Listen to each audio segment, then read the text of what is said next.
Schoolcom présente un exercice sur le monohybridisme. Cas de dominance complète.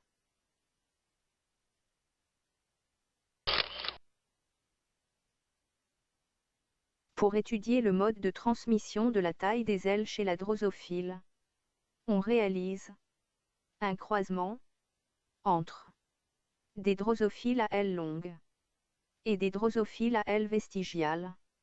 En F1, toutes les drosophiles ont des ailes longues. Utilisez les symboles L majuscule ou minuscule pour les ailes longues. VG majuscule ou minuscule pour les ailes vestigiales.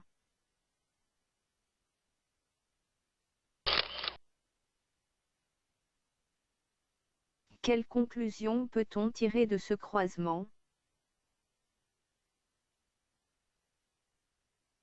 Il s'agit du monohybridisme, car les parents diffèrent par un seul caractère, la longueur des ailes.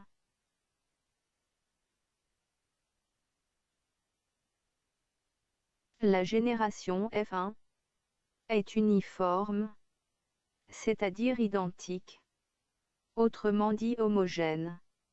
Donc les parents sont de race pure, selon la première loi de Mendel. En F1, toutes les drosophiles ont des ailes longues. Donc l'allèle responsable des ailes longues est dominant, et l'allèle responsable des ailes vestigiales est récessif.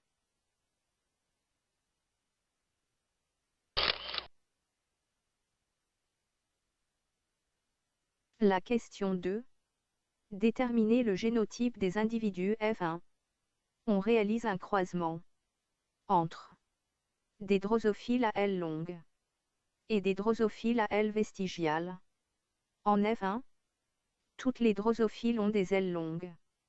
On déduit que l'allèle responsable des ailes longues est dominant, et l'allèle responsable des ailes vestigiales est récessif. Le phénotype des drosophiles à ailes longues s'écrit en majuscule entre deux crochets, et le phénotype des drosophiles à ailes vestigiales s'écrit en minuscule entre deux crochets. La génération F1 est uniforme. Donc, les parents sont de race pure, homozygotes, et les individus de F1 sont obligatoirement hétérozygotes.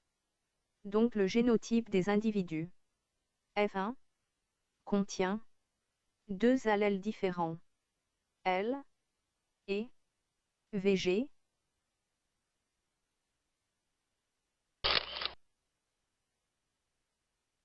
Le croisement entre des individus de F1 donne une génération F2 composée de 77 drosophiles à ailes longues, 23 drosophiles à ailes vestigiales.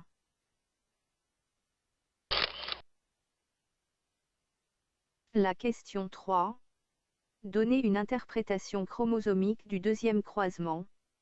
Les parents sont des individus de F1. Le phénotype des deux parents est L. Le génotype contient deux allèles différents. Chaque individu de F1 donne deux types de gamètes, 50% L et 50% VG. Après, on réalise le tableau de croisement pour déterminer les pourcentages des phénotypes L et VG.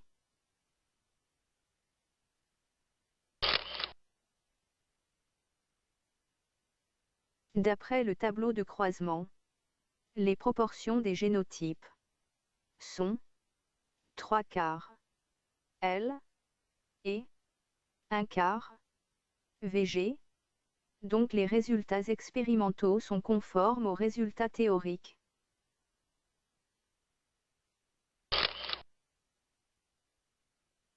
La question 4.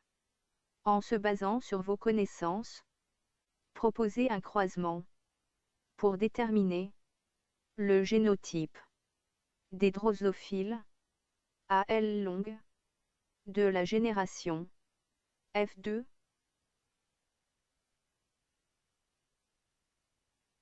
Pour déterminer le génotype des individus de la F2 ayant un phénotype L, génotype inconnu, on réalise un test cross, on croise un individu testé avec un récessif VG.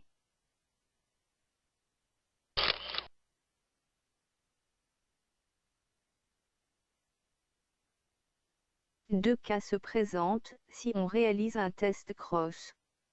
Si la descendance issue de ce croisement est uniforme, l'individu testé de phénotype L est homozygote.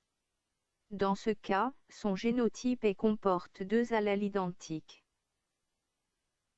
Si la descendance issue de ce croisement est hétérogène, l'individu testé de phénotype L est hétérozygote, c'est-à-dire hybride. Dans ce cas, son génotype et comporte deux allèles différents.